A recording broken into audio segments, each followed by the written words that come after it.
దేవుని పిల్లారా, క్రీస్తు పూర్వమందు క్రీస్తు చరిత్ర అనే పాఠాన్ని నిన్న మనం ప్రారంభించాం. సగం పైనే పాఠం పూర్తయింది. ఇంకా కొన్ని అంశాలు, కొన్ని భాగాలు మాత్రమే మిగిలిన్నాయి. యేసుక్రీస్తు గారు ఆయన పుట్టక ముందు ఉనికి కలిగి లేరా అనే ఒక విశేషమైన అంశాన్ని మనం ఆలోచిస్తున్నాం. దీన్ని పాఠ్యాంశంగా మనం ఎందుకు చూడవలసి వచ్చిందంటే, ఎందుకు నేర్చుకోవాల్సి వచ్చిందంటే, యేసుక్రీస్తు వారు పుట్టడానికి జస్ట్ 2000 సంవత్సరాల క్రితం మాత్రమే ఈ పని జరిగింది అని, క్రీస్తు అతి తక్కువ వయస్సు కలిగినటువంటి దేవుడు అని, అనగా అతి తక్కువ ఉనికిని కలిగి ఉన్నటువంటి దేవుడు అని, కేవలము 2000 సంవత్సరాల క్రితం నుండి మాత్రమే ఆయన ప్రస్థానం అనేది ప్రారంభమైందని, అంతకుముందు ఆయన లేడు అని, అదే మా దేవుళ్ళు, మా మత గ్రంథాలు ఇవన్నీ కూడా లక్షల సంవత్సరాల నుండి కొనసాగుతున్నవి. కాబట్టి ఈ సనాతన ధర్మంలోకి మీరందరూ రావాల్సి ఉన్నది తప్పించి, నిన్నగాక మొన్న దేవుడని చెప్పుకుంటున్న వాడి వైపు మీరు తిరగాల్సిన అవసరం ఏమున్నది అని అనేకులు క్రీస్తుని గురించి విమర్శిస్తున్నారు. దేవుని పిల్లలారా, లక్షల సంవత్సరాల చరిత్ర ఉన్నది మా దేవుళ్లకు అని చెప్పుకుంటున్న వాళ్ళు అసలు ఈ భూమి మీద మానవుల ఉనికి ఎప్పటి నుండి ప్రారంభమైనది అని ఆలోచించాలి. మానవుని ఉనికి ప్రారంభమై ఈ భూమి మీద ఇప్పటికీ 6000 సంవత్సరాలు దాటినది. 6000 మాత్రమే. భూమి పుట్టి కోట్ల సంవత్సరాలైంది. అలాగే మొక్కలు పుట్టి కోట్ల సంవత్సరాలైంది. నక్షత్రాలు ఆవిర్భవించి కోట్ల సంవత్సరాలైంది. చేపలు అనగా మత్స్యములు ఈ భూమి మీద, అలాగే పక్షులు ఉద్భవించి కోట్ల సంవత్సరాలైంది. అయితే మనిషి పుట్టి ఇప్పటికీ కేవలం 6000 సంవత్సరాలు మాత్రమే దాటింది, కాస్త అటు ఇటుగా. లక్షల సంవత్సరాల వయస్సు, ఉనికి భూమి మీద మానవులుగా బ్రతికిన వారికి లేదు అనే సంగతి గ్రహించాలి. దీన్ని చాలా పెద్ద అంశంగా చూపిస్తూ చాలా చిన్న ఆలోచనతో మాట్లాడుతున్నారు చాలామంది. ఎవరి మత గ్రంథాలను ఎత్తుకోవాల్సిన అవసరం మనకు లేదు. ఎవరిని దూషించవలసినటువంటి అవసరం కూడా మనకు లేదు. మన క్రీస్తు గురించి, మన బైబిల్ గురించి, మన తండ్రి అయిన దేవుడు గురించి చెప్పుకోవడానికే ఆయుష్కాలం సరిపోదు. ఇక మరొకరిని వేలెత్తి చూపించాల్సిన అవసరం మనకి ఎంతమాత్రం లేదు. అయితే అనేకులు నేటి కాలంలో బైబిల్ గ్రంథంలోకి ప్రవేశించడం, క్రీస్తు విలువను తగ్గించడమే పనిగా పెట్టుకుని యేసుక్రీస్తు గారి మీద, క్రైస్తవులు నమ్ముతున్నటువంటి బైబిల్ మీద ఎన్నో ఆరోపణలు చేస్తున్నారు, నిందలు వేస్తున్నారు. భారతదేశంలో విస్తరిస్తున్నటువంటి క్రైస్తవ్యపు ఉద్ధృతిని తట్టుకోవడానికి వాళ్ళు ఇటువంటివన్నీ కూడా లేవనెత్తుతూ తమ వారిని కాపాడుకునే ప్రయత్నం చేస్తున్నారు. అలాగే అనేకులైనటువంటి క్రైస్తవులను అవమానించే పనిలో ఉన్నారు. దేవుని పిల్లలారా, ఇటువంటి పరిస్థితుల్లో మన క్రీస్తు గురించి మనం తెలుసుకోవడం చాలా అవసరం. మనం భారతదేశంలో పుట్టాం కదా అని క్రీస్తు మన దేశంలో ఉన్న వారికి దేవుడు కాదు అని చెప్పడం, ఎక్కడో విదేశాలకు చెందినవాడు అని చెప్పి రకరకాలుగా మాట్లాడడం అనేది ఎంతవరకు సమంజసము అన్నది ప్రతి ఒక్కరూ ఆలోచించాలి. అమెరికాలో ఉన్న విద్యార్థులందరూ వెళ్ళిపోవాలి అనేటప్పటికీ మొట్టమొదటి షాక్ తిన్నది మన దేశమే. కారణం ఏంటంటే, భారతదేశపు విద్యార్థులే అమెరికాలో అధిక శాతం మంది చదువుకుంటున్నారు. H1 వీసాలు అని చెప్పి, H1B1 వీసాలు అని చెప్పి అమెరికా వెళ్ళి అక్కడ ఉండడానికి ఉపయోగపడతాయి. వాటి విషయంలో అమెరికా ప్రెసిడెంట్ ట్రంప్ అనేక నిర్ణయాలు తీసుకున్నప్పుడు చాలామంది భారతీయులు కృంగిపోయారు. ఇదేమిటి ఇలా చేయటం ఏంటి, అది ఇది అని. కొంతమేర క్రైస్తవ దేశముగా పిలువబడుతున్న అమెరికాకు వెళ్ళటానికి ఎందుకంత తాపత్రయం? అమెరికాలో అధిక సంఖ్యాకులు క్రీస్తును అనుసరిస్తున్న వారే కదా. అది ఒక క్రైస్తవ దేశంగా పిలువబడుతున్నది కదా. అక్కడకు వెళ్ళి చదవాల్సిన అవసరం ఏమున్నది? ఈ రోజున వ్యాక్సిన్ ఎక్కడి నుంచి వస్తుందా అని అందరూ ఎదురు చూస్తున్నారు. అమెరికా నుండి ఎప్పుడు వస్తుందా అని అందరూ ఆశపడుతున్నారు. అమెరికా వ్యాక్సిన్ దేనికి? దేశీయ వ్యాక్సిన్ వస్తుంది కదా, ఎలాగో అప్పటి వరకు ఎదురు చూడొచ్చు కదా. అంటే ఇటువంటి విషయాలలో చదువులకు క్రైస్తవ దేశాలు కావాలి, ఉద్యోగాలకు క్రైస్తవ దేశాలు కావాలి, మంచి జీవితాన్ని గడపడానికి క్రైస్తవ దేశాలు కావాలి. క్రైస్తవులు ఆవిష్కరించిన ఎన్నో వస్తువులు ఉపయోగించుకోవాలి. ఒక ఫోన్ కావాలి అంటే క్రైస్తవ దేశం నుంచి రావాలి, ఒక టెక్నాలజీ రావాలి అంటే క్రైస్తవ దేశం నుంచి రావాలి, ఒక విమానం రావాలి అంటే క్రైస్తవ దేశం నుంచి రావాలి. ఇలా ఈ రోజున ప్రపంచవ్యాప్తంగా ఎన్నో దేశాలలో, క్రైస్తవ దేశాలు కానీ ఎన్నో దేశాలలో క్రైస్తవ జ్ఞానులు ఆవిష్కరించినటువంటి ఎన్నో వస్తువులను వాడుకుంటున్నారు. క్రైస్తవ దేశాలలో బ్రతుకుతూ అత్యధిక జీతాలను గడిస్తున్నారు, తమ జీవితాలను చక్కబెట్టుకుంటున్నారు. వాటికి క్రైస్తవ్యం అనే వాసన ఉండదా? కేవలం క్రీస్తు దగ్గరకు వచ్చేటప్పటికి కొత్తవాడు అనే వాసన వస్తుందా? కొత్త దేవుడు భారతదేశానికి చెందినవాడు కాదు అని కొందరు మత ఛాందసవాదులు ఈ రోజున మాట్లాడుతున్నారు. మరి ఈ విషయాన్ని పరిగణలోనికి తీసుకుని ఆ దేవుడిని అనుసరించకూడదు, క్రీస్తుని నమ్మకూడదు, బైబిల్ చదవకూడదు అని చెబుతున్న వాళ్ళు మరి ఆ దేశాలకు వెళుతున్నా, లేకపోతే వెళ్ళి అక్కడ ఉన్నటువంటి ఆ ప్రజలందరినీ కూడా వద్దు క్రైస్తవ దేశంలో ఉండకండి, వెనక్కి వచ్చేసేయండి అని చెప్పొచ్చుగా, అక్కడికి వెళ్ళకండి అని చెప్పొచ్చుగా, ఆ వస్తువులు వాడొద్దు అని బహిష్కరించవచ్చు కదా. ఈ రోజున నేడు చైనా యాప్లను, చైనా వస్తువులను భారతదేశం బహిష్కరించింది ఎన్నిటినో. కారణం చైనా వాళ్ళు మన మీదకు అకారణంగా కాలు దువ్వుతూ మన సైనికులు సంహరించారు అనే ఉద్దేశంతో మనం తిరగబడ్డాం. భారతదేశం తిరగబడింది చైనా మీద. అలాగే ఇప్పుడు క్రైస్తవుల మీద తిరగబడుతున్నారు. క్రైస్తవుల వల్ల మాకేదో అన్యాయం జరిగిపోతుంది, లేకపోతే వాళ్ళ దేశాన్ని మనం ఏదో క్రైస్తవ్యంతో నింపేస్తున్నాము అనే భయంతో చాలా మంది మత ఛాందసవాదులు, అందరి గురించి నేను మాట్లాడుతున్నది, అందరూ అలా ఉన్నారని నేను అనట్లేదు. కొందరు మాత్రం అతివాద ధోరణిని దాటి తీవ్రవాద భావజాలంలోకి వెళుతూ ఎందరో హైందవుల మనసులను, క్రైస్తవుల మనసులను ఇరువురిని కూడా పాడు చేస్తున్నారు. మరి అటువంటి వారందరూ కూడా విదేశాలలో బ్రతుకుతున్న భారతీయులందరినీ వెనక్కి రప్పించి ఉద్యోగాలు ఇవ్వచ్చు కదా. క్రైస్తవ దేశాలు అందిస్తున్నటువంటి విమానాలు, తయారు చేసిన విమానాలను బహిష్కరించవచ్చు కదా. విమానం తయారు కావాలి అంటే ఒక బోయింగ్ తయారు చేయాలి, లేదా ఒక ఎయిర్ బస్ అనే ఈ 2 కంపెనీలు తయారు చేయాలి ప్రపంచంలో. మరి వాటన్నిటిని బహిష్కరించవచ్చు కదా, టెక్నాలజీని బహిష్కరించవచ్చు కదా. మరి ఆ విషయాలు ఎందుకు జరగట్లేదు?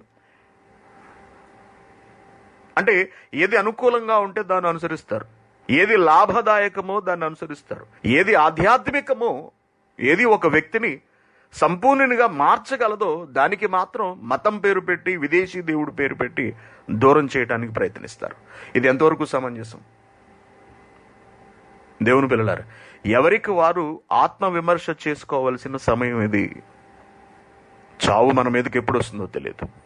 దేవుని మాట లక్ష్య పెట్టని అమెరికా, దేవుని మాటను లక్ష్య పెట్టని, దేవునికి భయపడని అమెరికా ఈ రోజున 1,50,000 చావులకు దగ్గరలో ఉంది. 1,50,000. ఒక్క అమెరికాలోనే ఇంచుమించు 1,00,00,000 కరోనా కేసులు నమోదవుతున్నాయి. ఇది ప్రపంచ ప్రజలందరికీ కూడా గుణపాఠం కావాలి. ప్రపంచ ప్రజలందరికీ కూడా, క్రైస్తవులందరికీ అమెరికాకు తగులుతున్న ప్రతి దెబ్బ గుణపాఠం కావాలి. ఒకవేళ ఆ స్థితి మనకొచ్చేస్తే, మన దేశానికి వస్తే ఏంటి పరిస్థితి? రాకూడదు అనుకుందాం, రాకూడదని మనం అందరం కోరుకుంటున్నాం. కానీ ఒకవేళ వచ్చేస్తే, అందుకే ఎప్పుడు కూడా దేవుణ్ణి ఎదిరించడం కానీ, దేవుణ్ణి తక్కువ చేసి మాట్లాడటం కానీ, దేవుని మాటను నిర్లక్ష్య పెట్టడం కానీ చేయకూడదు ఎవరు కూడా. ఈ రోజున ప్రపంచ దేశాల్లో అగ్రరాజ్యంగా, క్రైస్తవ దేశంగా చెప్పుకుంటున్నటువంటి అమెరికా క్రీస్తుకు తగిన స్థానాన్ని ఇవ్వనందుకు చావు దెబ్బ తింటోంది అన్నది మనం చూస్తున్నాం. ఇక క్రీస్తునే ఎదిరిస్తే,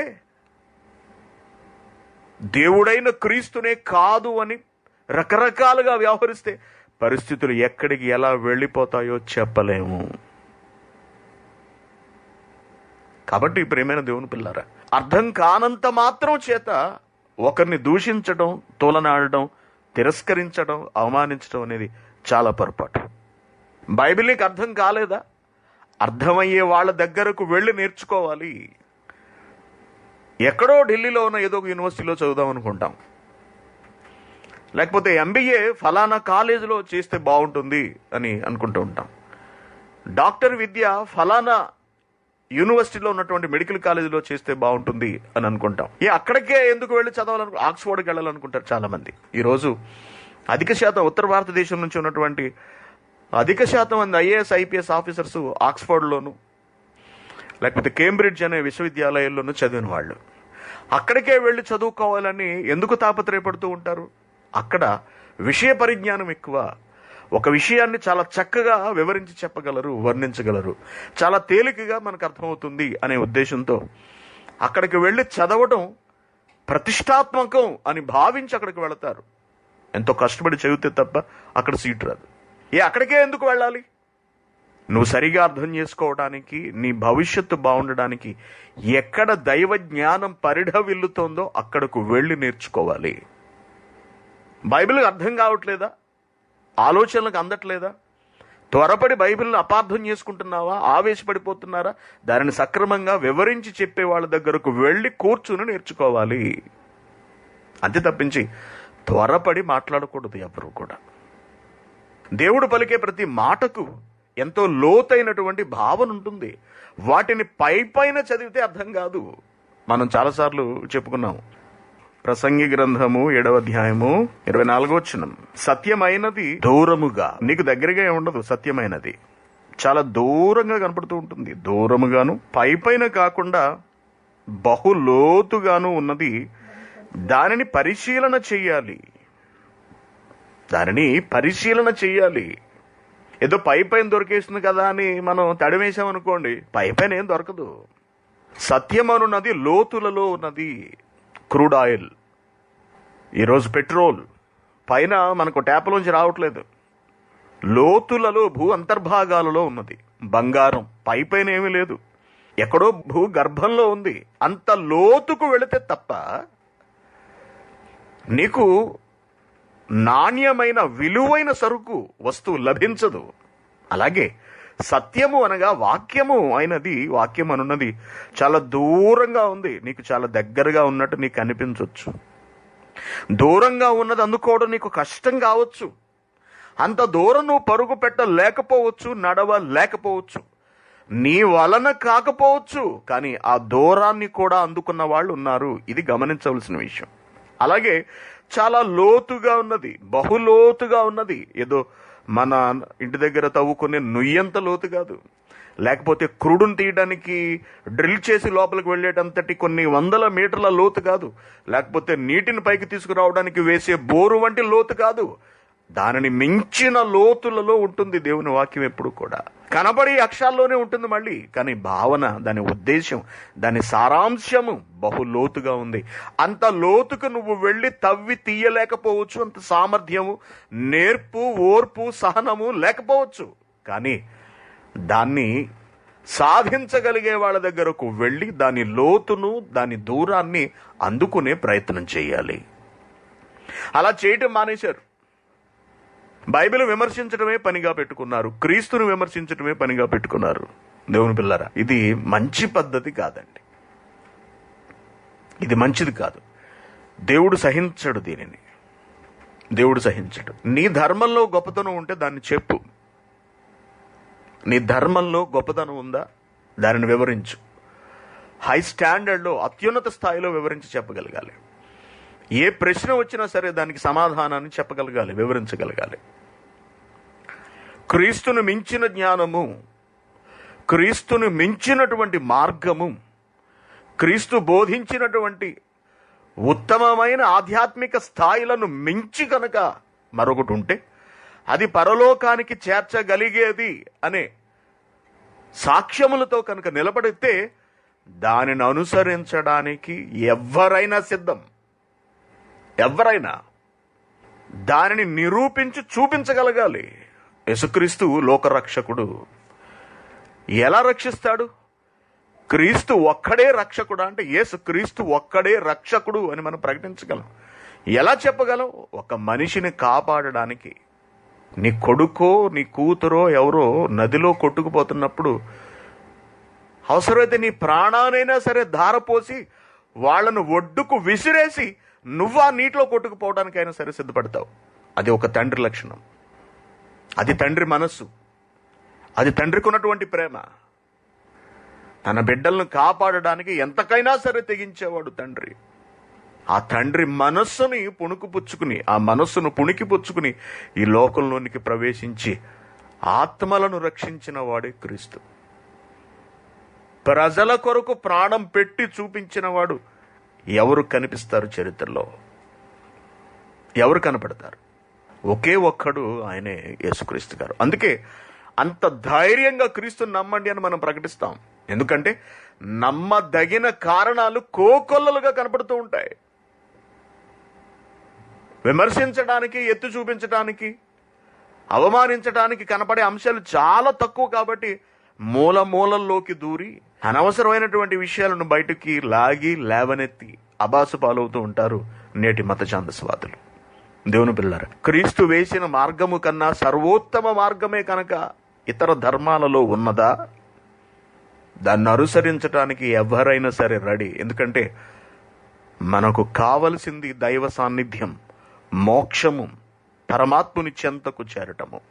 అది క్రీస్తు ద్వారా లభిస్తున్నది. నేను పంపిస్తున్నాను సాక్షాత్తు దేవుడే చెప్పాడు. కాబట్టి నిర్మోహమాటంగా, మరొక అనుమానం లేకుండా, అభ్యంతరములు లేకుండా మనం అనుసరిస్తున్నాము.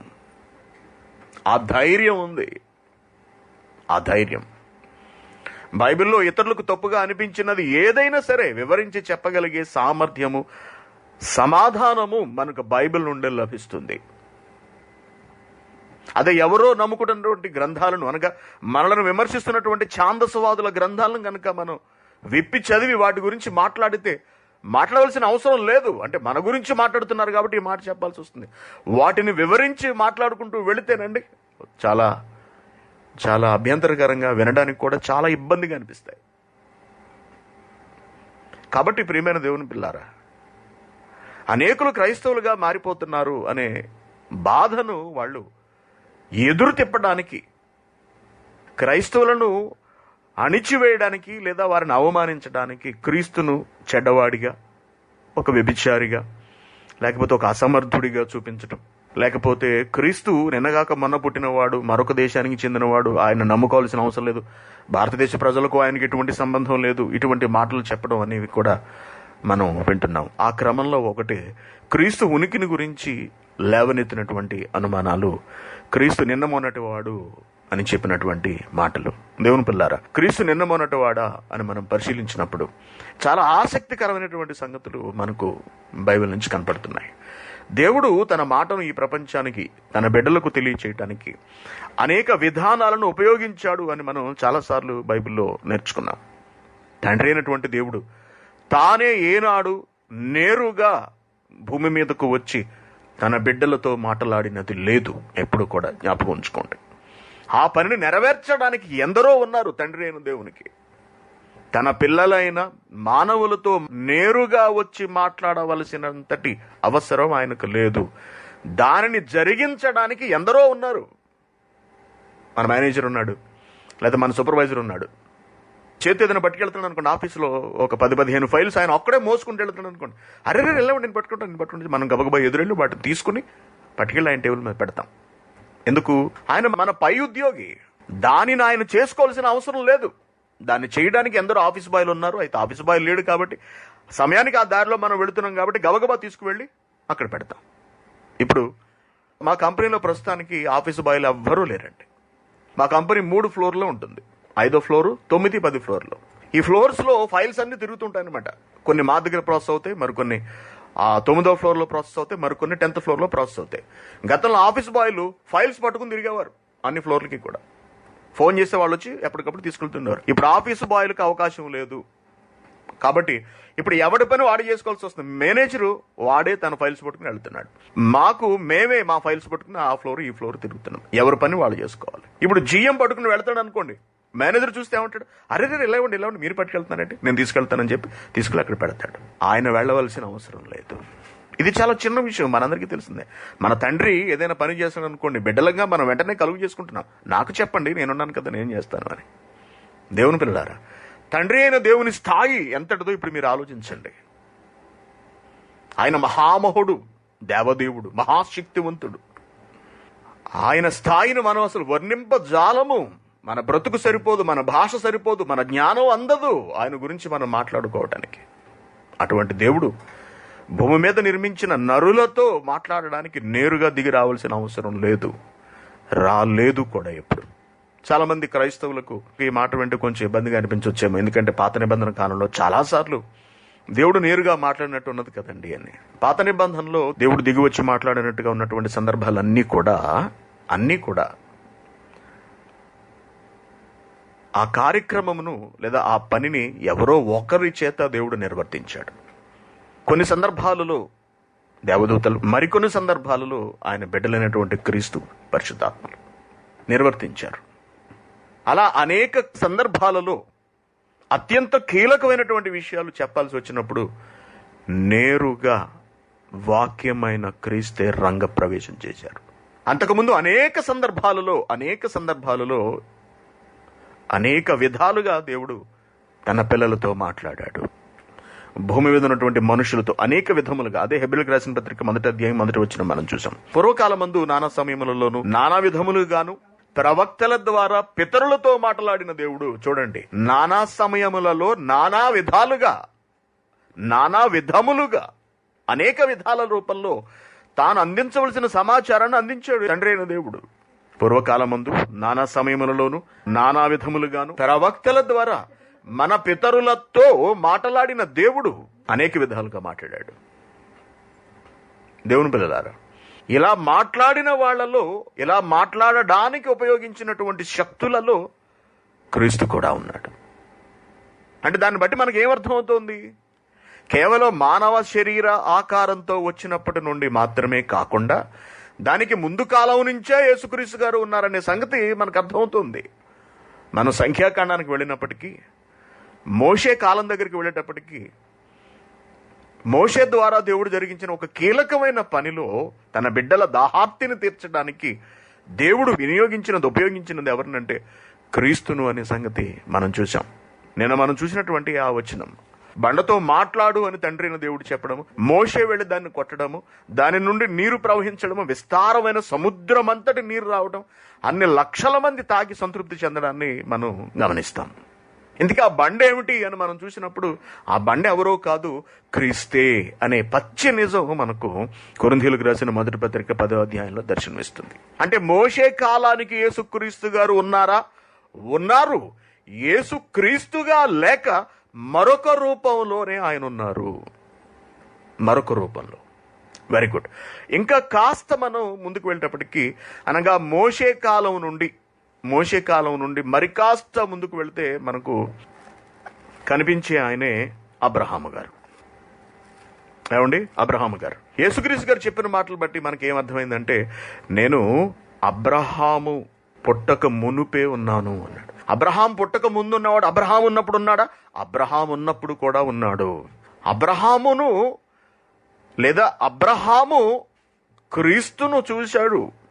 ఆయన నన్ను చూసెను అంటాడు. అబ్రహాము నా దినమును చూడ మిగుల ఆపేక్షించను, ఆశపడ్డాడు అనగా కోరుకున్నాడు, దానిని చూచి సంతోషించాడు అన్నాడు. అనగా అబ్రహాము కాలంలో కూడా యేసుక్రీస్తు గారు ఉన్నారు. అయితే యేసుక్రీస్తుగా లేక మరొక రూపంలో అనగా మరొకరి శరీరముతో, అనగా మెల్కీసెదకు అనే ఒక పేరుతో ఆయన హఠాత్తుగా అక్కడ దర్శనమిచ్చినట్టుగా మనకు అర్థమవుతోంది. ఇకపోతే నేను అబ్రహాము కన్నా ముందున్నవాడను అంటాడు. అబ్రహాము కన్నా ముందు పుట్టినవాడను అంటాడు. అబ్రహాము కన్నా ముందు ఎలా ఉన్నాడు? ఏ రూపంలో ఉన్నారు ఆయన? ఎలా భూమి మీద ఆయన ఉన్నారు అని మనం ఆలోచిస్తే, పేతురు 1వ పత్రిక 3వ అధ్యాయం 18వ వచనం నుంచి మనం చూస్తే, ఏలయనగా మనలను దేవుని యొద్దకు తెచ్చుటకు అనీతిమంతుల కొరకు నీతిమంతుడైన క్రీస్తు శరీర విషయంలో చంపబడి, ఆత్మ విషయంలో బ్రతికింపబడి, పాపముల విషయంలో ఒక్కసారే శ్రమపడెను. యేసుక్రీస్తు గారు వచ్చిన తర్వాత జరిగిన విషయాన్ని పేతురు గారు ఎక్స్ప్లెయిన్ చేస్తున్నారు. ఎలా?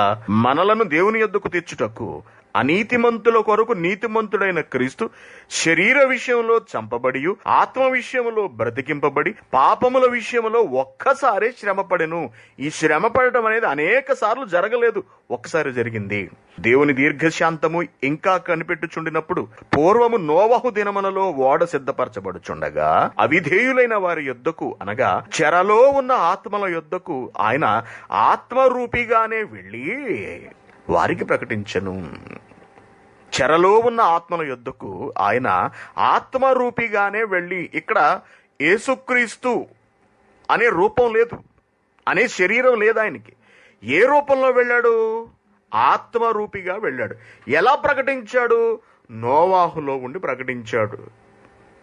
రండి, ఓడలోనికి ప్రవేశించండి, రక్షణ పొందండి, రక్షింపబడండి, ఈ ప్రవాహములో, ఈ జల ప్రవాహములో కొట్టుకుని పోకండి, రండి, మిమ్మల్ని మీరు భద్రపరచుకోండి, జీవితాలను దేవునికి అంకితం చేసుకోండి, రాబోయే జీవితం కొరకు మిమ్మును మీరు కాపాడుకోండి అనే సంగతిని యేసుక్రీస్తు గారు ఆత్మరూపిగానే వెళ్ళి ప్రకటించవలసి వచ్చింది. అనగా అబ్రహాము పుట్టక ముందు నేనున్నాను అని యేసుక్రీస్తు గారు చెప్పిన మాట ఇక్కడ ఎంత చక్కగా నెరవేరుతుందో చూడండి. యోహాను సువార్త 8వ అధ్యాయము 58వ వచనం. అప్పుడు యేసు అంటున్నారు, అబ్రహాము పుట్టక మునుపే నేనున్నాను. ఎక్కడున్నారు? నోవాహు జలప్రళయం సందర్భంలో, ఆ జలప్రళయానికి ముందు సత్యాన్ని వివరించడానికి ఆయన ఆత్మరూపిగా ఉన్నారు. క్రీస్తు ఆత్మరూపేణ అక్కడ పని జరిగించారు. ఆలోచించండి, ఆత్మరూపేణ పని జరిగించారు. కొన్ని సందర్భాలలో, అనగా అబ్రహాము సందర్భం వచ్చేటప్పటికి యేసుక్రీస్తు గారు వెళ్ళి మాట్లాడారు కొన్ని ప్రత్యేకమైన సంగతులను తెలియచేయటానికి, కొన్ని ప్రత్యేకమైన సంగతులు. అందుకే అబ్రహాము నన్ను చూడాలని ఆశపడ్డాడు. 56 వచనం, మీ తండ్రి అయిన అబ్రహాము నా దినము చూతునని మిగుల ఆనందించను, అది చూచి సంతోషించను. ఒకనాడు కనిపించి, మెల్కీసెదకు రూపంలో కనిపించి మాట్లాడితే యేసుక్రీస్తు గారు దానికి ముందు వాక్యమై అబ్రహాముకు కనిపించకుండా మాట్లాడాడు. వాక్యమై కనబడకుండా అబ్రహాముతో మాట్లాడిన సందర్భం కూడా మనకు కనబడుతుంది బైబిల్లో. ఆదికాండము 15వ అధ్యాయం 1వ వచనం.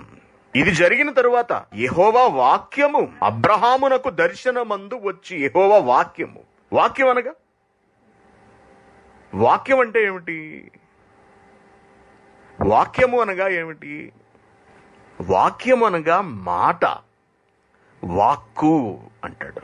వాక్కు. ఇప్పుడు ఎవరి వాక్కు వచ్చిందట? యెహోవా వాక్యము అన్నాడు. వాక్కుకున్నటువంటి మరొక పేరే వాక్యము. ఇప్పుడు దేవుని మాట అబ్రహామునకు దర్శనమందు వచ్చి, ఏంటి వాక్యం కూడా దర్శనాన్ని ఇస్తుందా? వాక్యము కూడా దర్శనాన్ని ఇస్తుందా? ఇస్తుందన్నమాట. దర్శనమందు వచ్చి, అబ్రామా భయపడకుము, నేను నీకు కేడము, నీ బహుమానం అత్యధికమగునని చెప్పెను. చక్కగా మాట్లాడాడు వచ్చి. 4వ వచనం, యెహోవా వాక్యము అతని యొద్దకు వచ్చి అన్నాడు. యెహోవా వాక్యము అతని యొద్దకు వచ్చి, యెహోవా వాక్యము అతని యొద్దకు వచ్చి, అబ్రహాం దగ్గరకు వచ్చి. దేవుని పిల్లలారా, ఇప్పుడు ఆలోచించండి. యేసుక్రీస్తు గారు క్రీస్తుగా ఈ లోకంలోకి జన్మించక ముందు లేరా? ఉన్నారు. భూమి మీద లేరా? భూమి మీద ఉన్నారు. ఆయా కార్యముల నిమిత్తము వచ్చి వాటిని నెరవేర్చుచు వెళుతూ ఉండేవారు. అబ్రహామునకు మెల్కీసెదకు గాను ఒకసారి వాక్యముగాను వచ్చి జరగాల్సినటువంటి కార్యమును జరిగించి వెళ్ళారు. అలాగే నోవహు కాలంలో వచ్చి ఆత్మరూపిగానే వచ్చి నాటి సమాజాన్ని మారమని హితవు పలికి వెళ్ళారు. ఇలా అనేక సందర్భాల్లో యేసుక్రీస్తు గారు ఉన్నారు అని మనం చెప్పక తప్పదు. ఇంకా భూమి మీద ఆయన ఉనికి మనకు ఎక్కడన్నా కనపడుతుందా అని మనం ఆలోచిస్తే, భూమి మీద ఆయన ఉనికి ఎక్కడైనా కనపడుతుందా? అబ్రహాముకు ముందే నేనున్నాను అన్నారు కదా. అబ్రహాముకు ముందు నోవహు కాలము, అది కూడా అబ్రహాముకు ముందు కాలమే వస్తుంది. నోవహు కన్నా ముందుగా ఎక్కడైనా ఈయన మనకు కనిపిస్తారా అని మనం ఆలోచిస్తే ఆదికాండము 1వ అధ్యాయము. భూమి మీద దగ్గర నుంచి మనం చూడాలండి, ఓకేనా? భూమికి ముందు మనం చూడొద్దు, భూమి దగ్గర నుంచి మనం చూద్దాం. 26, దేవుడు మన స్వరూపమందు మన పోలిక చొప్పున నరులను చేయుదుము అన్నాడు. దేవుడు మాట్లాడుతున్నాడు, మనం చేద్దాం అని డిస్కస్ చేస్తున్నాడు. అక్కడ ఒక చర్చ జరుగుతుంది, మీరు గమనించండి. ఒక చర్చ అనగానే కనీసం ఇద్దరు ముగ్గురు ఉండాలి, మినిమం ఇద్దరు ఉండాలి. ఇద్దరు కన్నా ఎక్కువ ఎంతమంది అన్నా కావచ్చు చర్చించడానికి, కానీ కనీసం ఇద్దరు ఉండాలి. అక్కడ ఒకరికన్నా ఎక్కువ మంది ఉన్నట్టే మనకు కనిపిస్తుంది ఆ వచనాన్ని బట్టి. ఏమంటున్నాడు దేవుడు? మన స్వరూపము, మన అనే పదాన్ని ప్రయోగించాడు. మన స్వరూపమందు మన పోలిక చొప్పున నరులను చేద్దాము. ఇది ఎప్పటి మాట? భూమి నిర్మితం అయిన తర్వాత మాట్లాడుతున్నటువంటి మాట. దేనికి సంబంధించిన విషయం గురించి మాట్లాడుతున్నటువంటి మాట? నరులను చేసే విషయాన్ని గురించి మాట్లాడుతున్నటువంటి మాట. ఇది భూమి పుట్టక ముందటి మాట కాదండి, భూమి పుట్టిన తర్వాత మాటే. నరులు అనగా భూమికి పరిపూర్ణమైన ఆకృతి తీసుకువచ్చి నరులు బ్రతకడానికి కావలసిన సమస్త వనరులను కూడా భూమిలో ఉంచిన తరువాత మాట్లాడుతున్న మాట. తండ్రి అయిన దేవుడు మాట్లాడుతున్న మాట. మన పోలిక చొప్పున మన అన్నాడు. అంటే ఇంకా అక్కడ తండ్రి అయిన దేవునితో పాటు ఎవరున్నట్టు? ఎవరో ఉన్నట్టు. ఎవరు ఆ ఎవరో? అంతే కదండి. ఆ ఎవరో ఎవరై ఉంటారు? ఎవరితో మాట్లాడుతున్నాడు తండ్రి అయిన దేవుడు?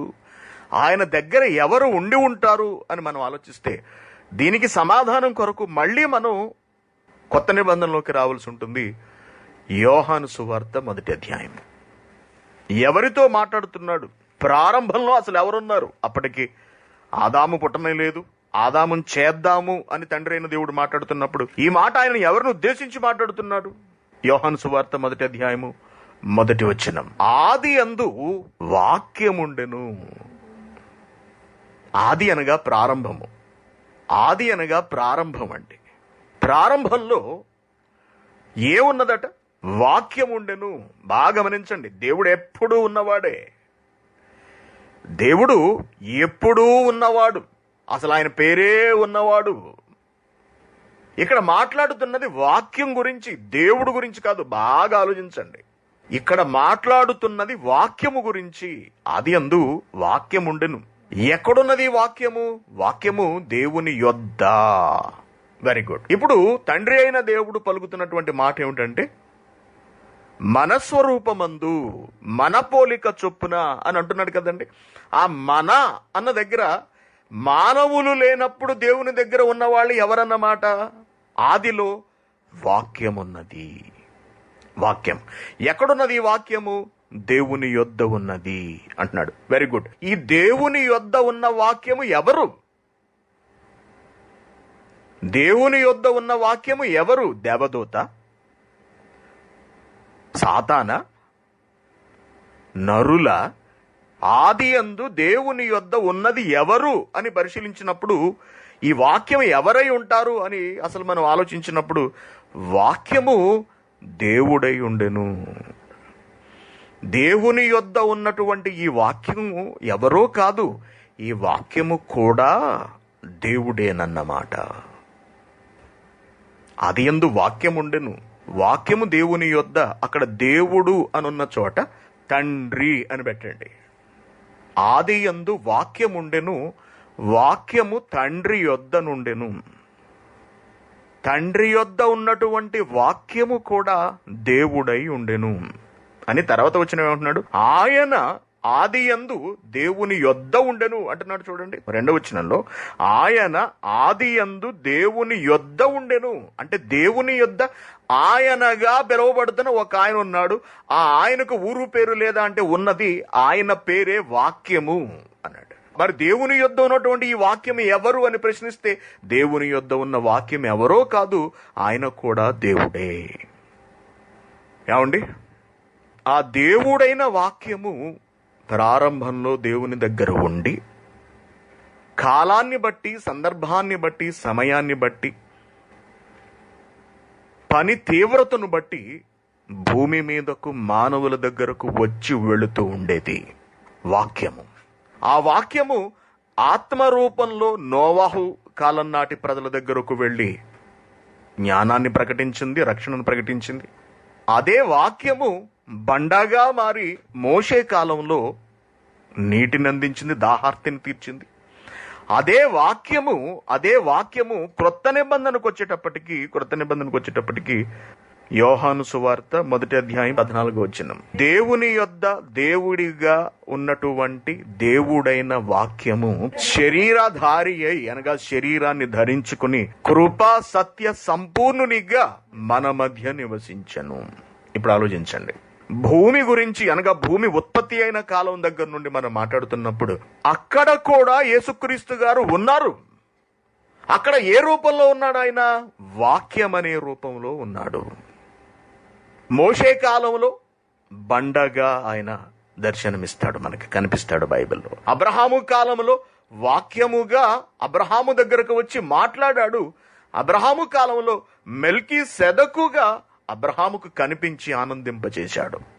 అనగా క్రీస్తు పూర్వం నుండి ఉన్నవాడు అని అర్థం. క్రీస్తు నిన్నగాక మొన్న పుట్టినవాడు కాదు, 2000 కాదు.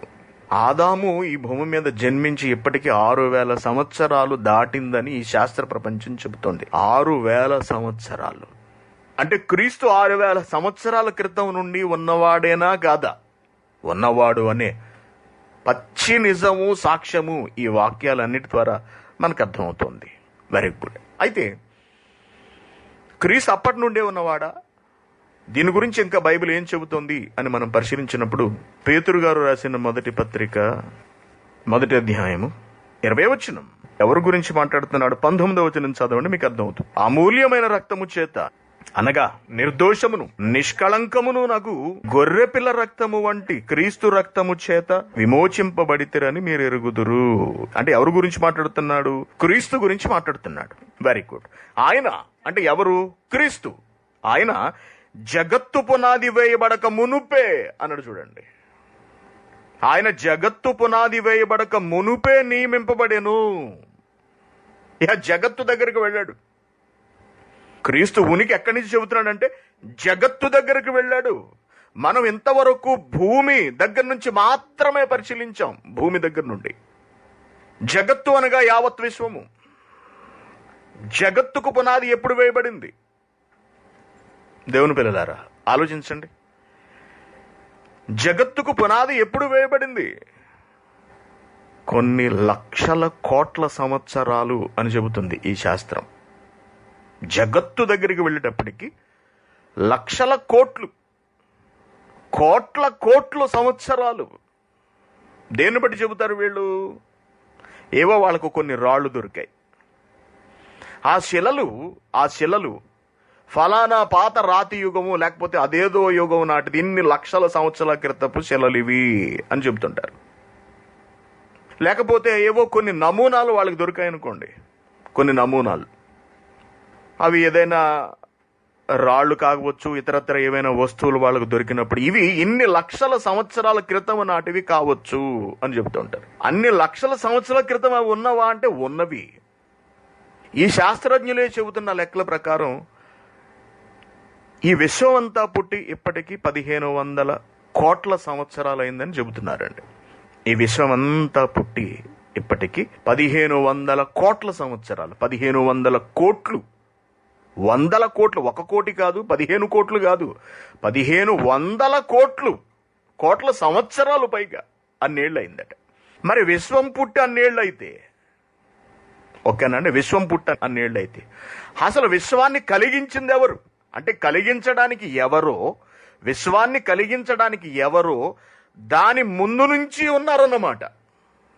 అంతే కదండి. టీవీ తయారు చేయాలంటే ముందు మనిషి ఉండాలి కదా. టీవీ తయారు చేయాలంటే ముందు మనిషి ఉండాలి. కారు తయారు చేయాలంటే ముందు మనిషి ఉండాలి. మనిషి లేకుండా కారు ఎలా తయారైంది? అలాగే విశ్వం పుట్టి 1500 కోట్లు అంటే దానిని చేసిన వాడు దానికి ముందు నుంచే ఎప్పటి నుంచో ఉన్నాడన్నమాట. అదే చెబుతున్నాడు ఇక్కడ. ఆయన జగత్తు పునాది వేయబడక మునుపే పుట్టలేదు, జగత్తు పునాది వేయబడక మునుపు నియమింపబడెను అంటున్నాడు. చూడండి, నియమింపబడ్డాడు. పోనీ జగత్తు పునాది వేసి 1500 కోట్ల సంవత్సరాలు అయింది అనుకుంటే ఆయన అంతకు ముందు రోజు పుట్టినవాడు కాడు. కాదండి, ఆయన ఎప్పుడో ఆవిర్భవించినవాడు. ఎవరు? వాక్యమైనటువంటి క్రీస్తు, లేదా క్రీస్తు అయిన వాక్యము, క్రీస్తుగా జీవించిన వాక్యము. ఎప్పుడో పుట్టినవాడు. ఎప్పుడు పుట్టినవాడు? మనం చదివాం యోహాను సువార్త 1వ అధ్యాయము 1వ వచనం. ఆదియందు వాక్యముండెను అన్నాడు. ఆది అంటే ప్రారంభము. దేనికి ప్రారంభం? సమస్తమునకు ప్రారంభము. ఇక్కడ ఆది అనగా ప్రారంభకుడు ఆయన. ఆయనతోనే సమస్తము మొదలైంది.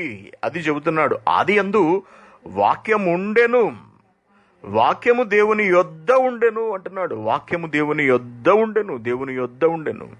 దానికి సంబంధించిన వివరణ మనం చాలా సార్లు చూసుంటాం కదండి. సామెతల గ్రంథంలో చూద్దాం ఒకసారి. సామెతల గ్రంథం 8వ అధ్యాయంలో, సామెతల గ్రంథము 8వ అధ్యాయము, క్రీస్తును గురించినటువంటి వివరణ.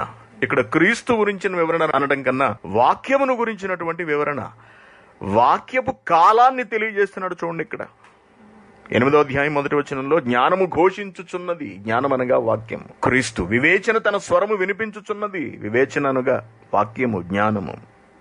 22వ వచనం, పూర్వకాలమందు తన సృష్టి ఆరంభమున తన కార్యములలో ప్రథమమైన దానిగా యెహోవా జ్ఞానము వాక్యమును నన్ను కలుగజేసెను అంటున్నాడు. అనాది కాలము మొదలుకొని మొదటి నుండి అన్నాడు. ఇప్పుడు చూడండి, అనాది కాలము మొదటి కాలము అని రెండు చెప్పాడు ఇక్కడ. అనాది కాలము మొదలుకొని మొదటి నుండి భూమి ఉత్పత్తి అయిన కాలమునకు పూర్వము. అనాది కాలం అంటే మొదటికి ముందు ఉన్న కాలము అని మనం చెప్పవచ్చు. మొదటికి ముందు ఉన్న కాలం, మొదటికి ముందున్న కాలం అంటే భూమి ఉత్పత్తి అయిన కాలమునకు పూర్వము అంటున్నాడు. భూమి ఉత్పత్తి అయిన కాలం ఏది? జగత్తు పునాది వేయబడిన కాలము. అనగా జగత్తు పునాది వేయబడడానికి ముందటి కాలం ఒకటి ఉంది. బాగా ఆలోచించండి. జగత్తు పునాది వేయబడడానికి ముందుగా ఒక కాలం ఉంది. దానిని మొదటి నుండి ఉన్న కాలము అన్నాడు. ఆ మొదటి నుండి ఉన్న కాలమునకు ముందు ఒకటి ఉంది, అదే అనాది కాలము. అనాది కాలం. ఈ అనాది కాలమునకు ముందున్న కాలమే ఆది అనే కాలము. అక్కడ నుండి ఉన్నవాడండి యేసుక్రీస్తు గారు. అదే ఆది యందు వాక్యముండెను. ఈ ఆది తరువాత అనాది కాలము, అనాది కాలము తర్వాత మొదటి కాలము, దాని తర్వాత భూమి ఉత్పత్తి అయిన కాలము. దానంతటికి ముందు అనగా ఆది యందు అన్నాడు. ఆది యందు, అది క్రీస్తును దేవుడు కన్నటువంటి కాలం అన్నమాట. చాలా మంది వీళ్ళు చెబుతున్నట్టుగా 2000 సంవత్సరాల యేసుక్రీస్తు గారు పుట్టి 2000 ఏళ్ళ. ఆది అంటే ఏంటో వీళ్ళకి తెలుసా? అసలు అనాది కాలం అంటే ఏమిటో తెలుసా? మొదటి కాలము అంటే ఏమిటో తెలుసా? ఏమండి తెలుసా? 24 వచనం చూడండి. ప్రవాహ జలములు లేనప్పుడు, నీళ్లతో నిండిన ఊటలు లేనప్పుడు నేను పుట్టి తిని. పర్వతాలు లేవు, కొండలు లేవు, భూమిని దాని మైదానములను ఆయన చేయక మునుపు, అసలు నేల మట్టే రవంతయు సృష్టింపబడక మునుపు, నేను ఎప్పుడో అనాది కాలము కన్నా ముందు ఆది కాలములో పుట్టినవాడను. ఆయన ఆకాశ విశాలమును స్థిరపరిచినప్పుడు, మహాజలముల మీద మండలములు నిర్ణయించినప్పుడు, నేను అక్కడ ఉన్నానప్పుడు. నాకు 2000 అంటావేటి నువ్వు? ఏమండి, ఇలాంటి వాడు ఒకడు పుట్టి ఇటువంటి చొప్పదంటు ప్రశ్న అంటారు చూసారా అండి, ఇటువంటి క్వశ్చన్ అడుగుతాడనే ఇవన్నీ ముందే రాసుకొచ్చాడండి దేవుడు. ఆయన ఆకాశ విశాలమును స్థిరపరిచినప్పుడు, మహాజలముల మీద మండలములలో నిర్ణయించినప్పుడు నేను అక్కడ ఉన్నాను. మరి మీరు చెబుతున్న లెక్క ప్రకారం ఇదంతా వచ్చి ఎంతకాలం అయింది? 1500 కోట్లు. నువ్వు చెబుతున్నట్టు నీ దేవుళ్ళు ఎక్కడ? లక్షల సంవత్సరాలు అంటున్నావు. లక్షలకి కోట్లకి తేడా లేదా? ఏమండి, లక్షలకి కోట్లకి తేడా లేదా? 100 లక్షలు అయితే కదా 1 కోటి. 1500 కోట్లు, దానికి ముందు ఆరంభ కాలము, దానికి ముందు అనాది కాలము, దానికి ముందున్నటువంటి అనగా అనాది కాలమునకు ఆది కాలం అన్నమాట. అసలు అనాది అంటేనే బహు సుదీర్ఘమైనది, బహు చివరిది, ఎప్పుడో దానికి ఆది కాలము. అప్పటి నుండి ఉన్నాను. ఏంటి ఇప్పుడు లెక్క కడతావా నన్ను? ఏమండి, ఇప్పుడు లెక్క కడతారా? అంటే ఇవాళ పుట్టినరోజు చేసుకుంటే ఇవాళ పుట్టినట్టే అండి? మామూలుగా అడుగుతున్నాను నేను. 80 ఏళ్ళు కూడా పుట్టినరోజు చేసుకుంటాడు అంటే పుట్టినరోజు అయితే ఇవాళ పుట్టినట్టే? ఏం మాట్లాడతారండి? ఆయన ఆకాశమును స్థిరపరిచినప్పుడు, జలధారలను ఆయన బిగించినప్పుడు, జలములు తమ సరిహద్దులు మీరకుండునట్లు ఆయన సముద్రములకు పొలిమేర ఏర్పరిచినప్పుడు, భూమి యొక్క పునాదులు నిర్ణయించినప్పుడు, నేను ఆయన యొద్ద ప్రధాన శిల్పినై. కన్స్ట్రక్షన్ గురించి మాట్లాడుతున్నాడు. నువ్వెంత, నీ బతుకెంత, నీ ఆయుష్కాలం ఎంత? క్రీస్తుని అనడానికి, క్రీస్తు కాలాన్ని లెక్కించడానికి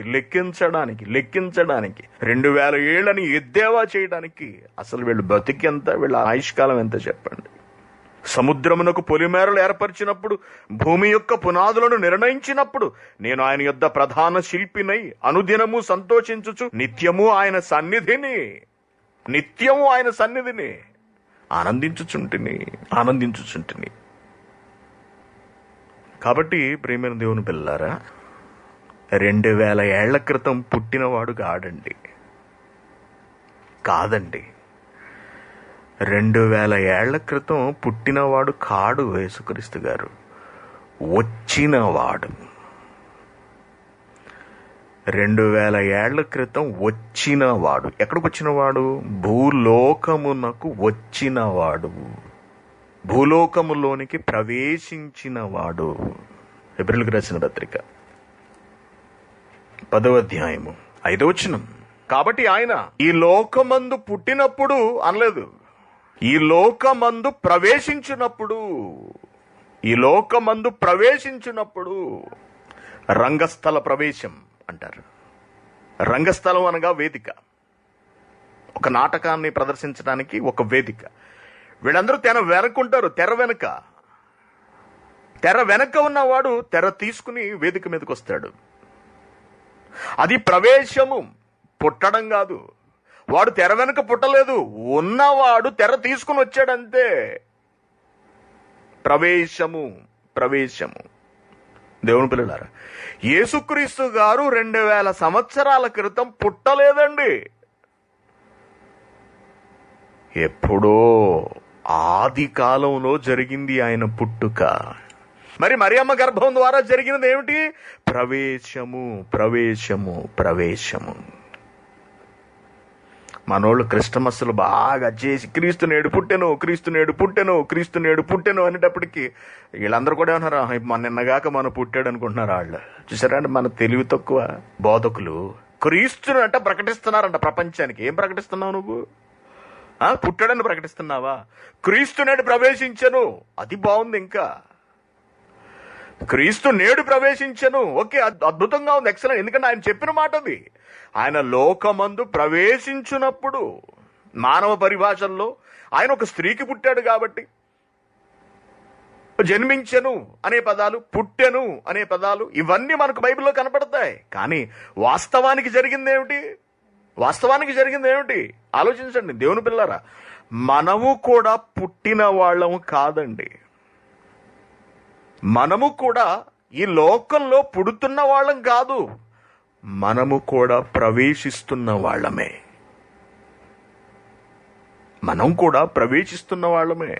క్రీస్తు ఎలా తండ్రి నుండి బయటకు ప్రవేశించాడో, ఆత్మగా ప్రవేశించి అనేక పనులు ఏ విధంగా జరిగించారో ఆయన, చివరిగా తల్లి గర్భము ద్వారా ఒక మానవ ఆకారంతో ఈ లోకంలోకి ఎలా ప్రవేశించాడో, మనము కూడా తండ్రి అయిన దేవుని నుండే నేరుగా ఆదాములోకి ప్రవేశించి అక్కడ నుండి ఒకరి నుండి మరొకరిని, తాత ముత్తాతలను దాటుకుని మన తండ్రిలోకి వెళ్ళి, తండ్రిలోంచి తల్లిలోకి వెళ్ళి, తల్లిలో 9 నెలలుండి మనం ఈ లోకములోనికి ప్రవేశిస్తున్నాము.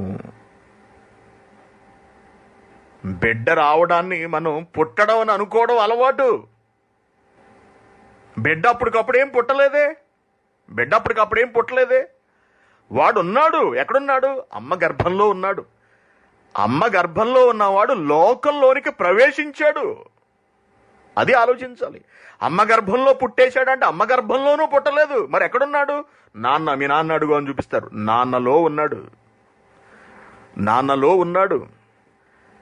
మన తల్లి భర్త మనకు తండ్రి ఎలా అయ్యాడు? మన తల్లి భర్త మనకు నాన్న ఎలా అవుతాడు? నాన్నలోంచి మనం వచ్చాం కాబట్టి నాన్న అవుతాడు, తల్లిలోంచి రావట్లేదు. నాన్నలోంచి వెళుతున్నావు తల్లిలోకి ఆత్మగా. తల్లి శరీరాన్ని ఇస్తుందంతే. ఆ శరీరాన్ని ధరించుకుని లోకంలోకి ప్రవేశిస్తున్నాం మనం. ఇది ఆత్మజ్ఞానం. మరి తండ్రిలోకి ఎక్కడి నుంచి వచ్చాం? తాత నుంచి వచ్చాం. తాతలోకి ఎక్కడికి వచ్చాం? అతని తండ్రిలోంచి వచ్చాం. అలా తండ్రులు వెనక్కు వెళితే మన ప్రారంభపు తండ్రి ఆదాము, శరీరపు తండ్రి ఆదాము, ఆత్మలకు తండ్రి అయినటువంటి దేవుడు. మనము పుట్టట్లేదు, మనము ప్రవేశిస్తున్నాం. యేసుక్రీస్తు గారు కూడా అలాగే ప్రవేశించాడు. కానీ మనం ఏం చేసేసాం? క్రీస్తును ప్రకటించేస్తాం ప్రపంచానికి ఈ రోజును అని చెప్పి బయలుదేరి ప్రతి ఇంటి మీద అంటించేయడమే, క్రీస్తు నేడు పుట్టెను, క్రీస్తు నేడు పుట్టెను. ఏదైనా ఒక ఫ్లాట్కి వెళ్ళాం అనుకోండి, ఒక ఫ్లోర్కి వెళ్ళాం, 4వ ఫ్లోర్, 5వ ఫ్లోర్, 6వ ఫ్లోర్, అందులో మన వాళ్ళు ఏ ఫ్లాట్లో ఉంటారో మనకు తెలియదు, డోర్లు వెతుక్కోవడమే. ఎక్కడ క్రీస్తు నేడు పుట్టినని అంటించి ఉంటే అదే మనోళ్ళ కొంప అనమాట. చూసారండి, ఇలా తయారు చేసేశారండి. చివరికి పుట్టినవాడేమిటండి బాబు దేవుడు? ఆయన ప్రవేశించిన వాడు. క్రీస్తు జననం భూమి మీద జరగలేదు, క్రీస్తు ప్రవేశము జరిగింది. క్రీస్తు జననము తండ్రి దగ్గర జరిగింది. అక్కడ ఆది యందు జన్మించిన వాడు, ఉద్భవించిన వాడు, తండ్రి నుండి వెలువడిన వాడు. ప్రకృతి క్రమములో తండ్రి యొద్ద ఉండి ప్రధాన శిల్పిగా ఆయన పనిచేశాడు. ప్రకృతి ఆవిర్భవించిన తర్వాత నోవహు జలప్రళయ కాలములో ఆత్మరూపిగానే వెళ్లి వాక్యాన్ని ప్రకటించాడు. నోవహు తదనంతరము అబ్రహాము పుట్టిన తర్వాత అబ్రహాముకు వాక్య రూపంలో దర్శనమిచ్చి మాట్లాడాడు. తర్వాత మెల్కీసెదకుగా మానవ ఆకారంలో వచ్చి అబ్రహాముకు కనిపించి అబ్రహామును సంతోషపరిచాడు. తదనంతర కాలంలో బండగా మారి మోషే ద్వారా సమాజానికి, ప్రజలకు, ఇశ్రాయేలు ప్రజలకు నీళ్ళిప్పించాడు. ఇలాగా అనేక బరువైన కార్యక్రమములు క్రీస్తు చేస్తూ తన ఉనికిని ఎప్పటికప్పుడు చాటుకుంటూ వెళ్లారు. అదంతా మనకి బైబిల్ గ్రంథంలో లిఖింపబడి ఉన్నది.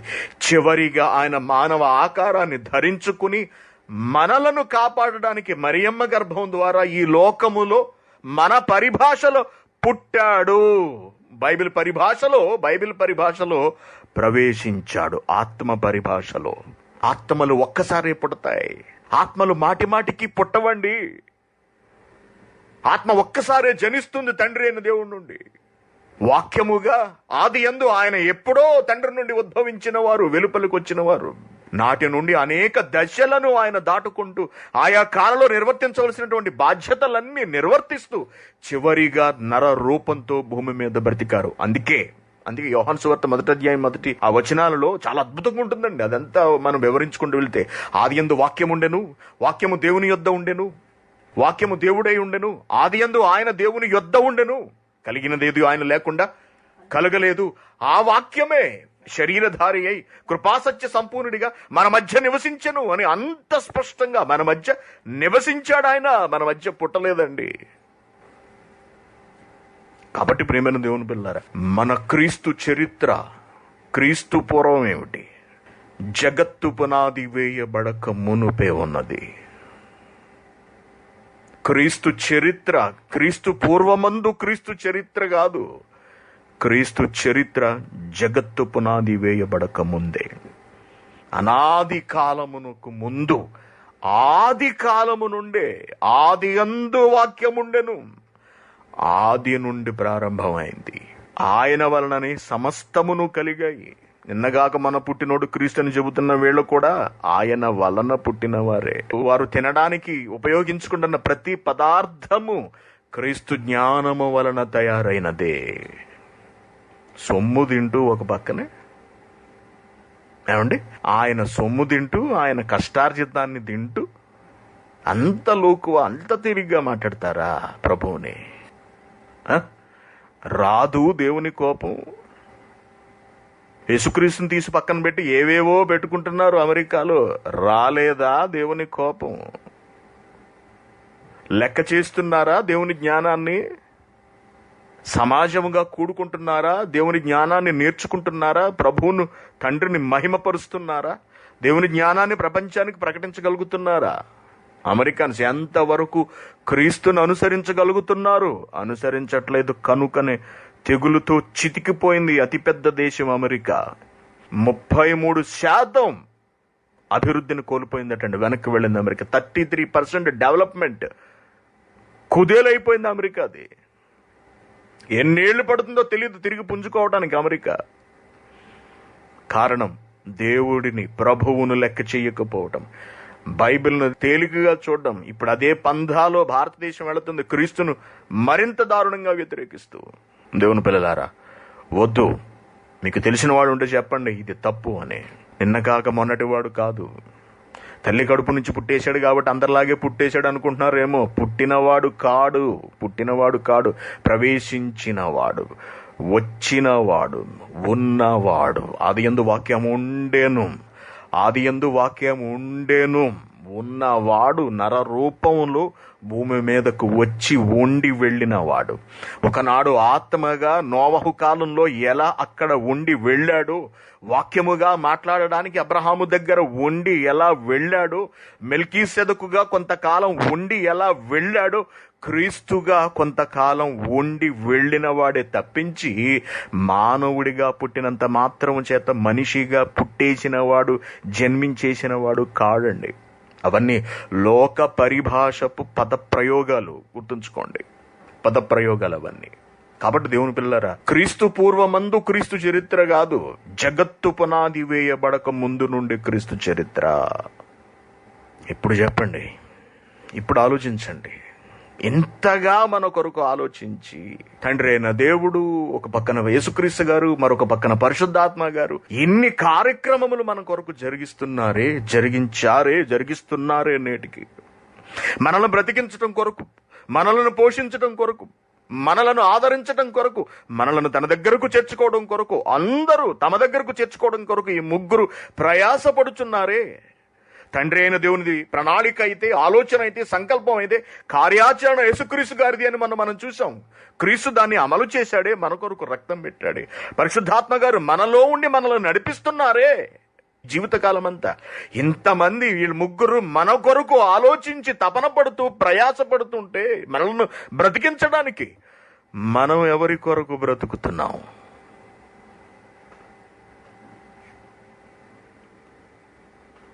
మనం ఎవరి కొరకు బ్రతుకుతున్నాం?